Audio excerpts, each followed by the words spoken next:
started with a contract, standard cleanup in an off-grid research complex. Nothing flashy, just scrubbing away a failed experiment before the company could spin it as a new opportunity. I'd done plenty of these gigs since I washed out of medtech 5 years ago. Better pay than hospital work, fewer questions about my credentials. But when the client tells you strict quarantine measures, you listen. Not because they care about you, but because if anything slips, someone in the chain pays, usually not the execs. Usually people like me, with debts bigger than their futures. The complex was submerged, half buried in some industrial solvent runoff zone, the kind that popped up after NeuroSync's biotransplant facilities got deregulated in '38. It reeked of ammonia and damp rot. Whatever had been happening down here, they weren't proud of it. The walls dripped with condensation, though most of it had turned brown and streaky. I spotted a half-dissolved Cortex Prime Systems logo on one of the corridor panels. Thought they'd gone bankrupt after the neural interface lawsuits. Guess somebody bought the scraps and kept experimenting. My boots made a soft sloshing sound with every step. A lot of the corridors were underwater, just shallow enough not to need scuba gear, but deep enough to soak the cuffs of my pants in chemical soup. Emergency lights flickered intermittently, casting everything in a sickly amber glow that made the shadows pulse like living things. The deeper we went, the more the facility seemed to breathe around us, pipes contracting, metal expanding, the occasional distant thump. It might have been equipment failure or something worse. The air filtration in my suit worked overtime, but I could still taste the metallic tang of whatever they'd been brewing down here. I had backup. Kendra was my partner, though partner makes it sound equal. She was an AI housed in a drone, compact, hovering, outfitted with sensors and a precision cutting beam. Kendra kept comms dry and protocols tighter than a miser's fist. No personality, just efficient, precise, and cold. We'd been paired for 2 years now, the longest relationship I'd had since my ex took the apartment and the dog. I'd seen cleanup crews get attached to their AI units, naming them, talking to them like people. I wasn't that pathetic. At least that's what I told myself as I checked in with her every 5 minutes. Room 7A. Her voice crackled in my headset as we navigated the sludge. Data indicates biohazard origin point. I nodded like she could see me, even though she was scanning 2 corridors ahead. Whatever they'd been doing in this place, it was organic.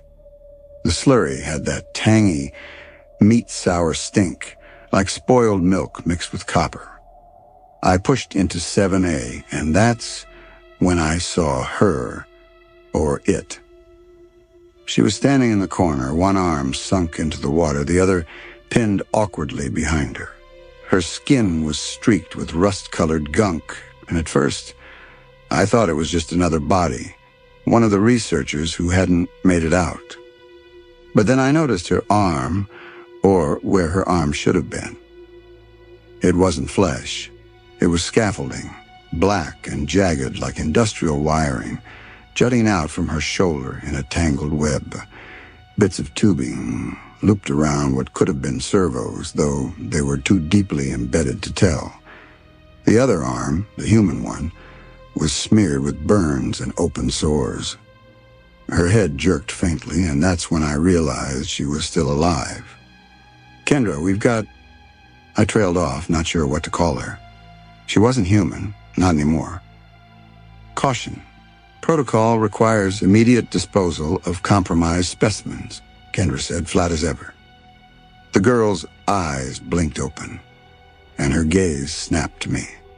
They were bloodshot and dark, the whites barely visible behind red veins and swollen lids. She tried to speak, but her mouth was thick with something. I don't even know if it was saliva. It dripped in strings, brownish red, into the rusty water she stood in. I stepped closer, ignoring Kendra's protests. Her voice escalated in volume and authority, rattling off biohazard alerts and liability threats. But I couldn't just leave. "Can you talk?" I asked. My own voice sounded foreign, muffled by the rebreather strapped to my face. The girl, no, the thing, shook her head slightly, then jerked her good arm toward me. The cybernetic one twitched violently, as if responding to my presence, but it didn't move with intention. It was like the machinery was rejecting her, trying to pull free. A shiver ran up my spine. Her eyes locked with mine. They weren't vacant like I expected. They were filled with something worse. Awareness. Recognition. Fear. I'd seen that look before, back when I worked trauma response. It was the look of someone who understood exactly what was happening to them. "How long have you been down here?" I whispered. She held up 3 fingers, then made a circular motion. Days? Weeks? Months? I couldn't tell, but it was too long for anyone to be alone in this chemical tomb. "Your name?" I asked. She mouthed something that might have been Maya, or maybe Maria. Her facial muscles twitched unevenly, making it impossible to be certain. She tapped her chest weakly. There was a small interface panel there, half covered in the same rust-like residue that coated everything else. "I'm not," I hesitated. "I don't know what you need me to—" Her face contorted, and she let out a low, guttural groan. The sound vibrated through the stagnant air. She slammed her human fist against her chest panel, harder this time, then collapsed back against the wall. I crouched. Even though everything about this felt like a mistake, I fumbled for the latch on the interface panel. The metal was warm, not the kind of warm from body heat, something artificial, like the heat of an overclocked processor. The latch gave way with a click. Beneath it, there was a circuitry, not like anything I'd seen before. It was wet. Tubes pulsed faintly like veins in living flesh. There was no clear distinction between biology and technology here. It was all one, merged, interwoven, inseparable. Something blinked, a tiny green light, deep inside the mess of wires. "Kendra, what am I looking at?" I asked. My voice cracked mid-sentence. "Unauthorized hardware. Likely experimental integration of cybernetic and organic systems. Advise immediate termination." Termination. Right. Because that's what you do when something terrifies you. Kill it and bury the remains. Her good hand snapped up suddenly, gripping my wrist. Her grip was weak, trembling, but the intent was clear. She didn't want me to stop. I didn't know what I was doing, but my fingers found the green light instinctively. It wasn't a button. It wasn't even solid. It squelched under my touch, warm and damp. Her body jerked violently, and her head slammed back against the wall. "Jesus," I hissed, pulling my hand back. Her breathing was faster now, shallow and uneven. Then the arm moved, the mechanical one. It twitched once, then again, then reached up slowly. The joints screamed with every motion, grinding as though they were worn down to metal splinters. She grabbed my arm, not gently, not like the other hand. The cybernetic grip was cold and unfeeling. It wasn't her. It was something else using her, driving her like a marionette. And then she spoke. "They lied." Her voice was raw, barely above a whisper. Don't let them—" I froze. My gut told me to run, but my legs wouldn't work. "They'll use you." Her voice was breaking, faltering. "Like me. Like all of us." Her mechanical arm released me and fell limp to her side. The human one gripped the panel on her chest again, tearing at it, peeling away layers of skin and circuitry alike. I stumbled back, almost slipping on the slick floor. "What do I do?" I asked, though I wasn't even sure if I was asking her or Kendra or myself. The girl, no, the machine or whatever she'd become, looked at me, her lips curling into something between a smile and a grimace. "Run." Her body spasmed once, then collapsed entirely.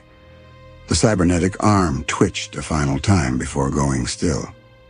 A sound cut through the stagnant air. Footsteps, slow, measured, echoing down the corridor. Unidentified movement approaching, Kendra said. Recommend immediate evacuation. I didn't wait. I ran, and I didn't look back.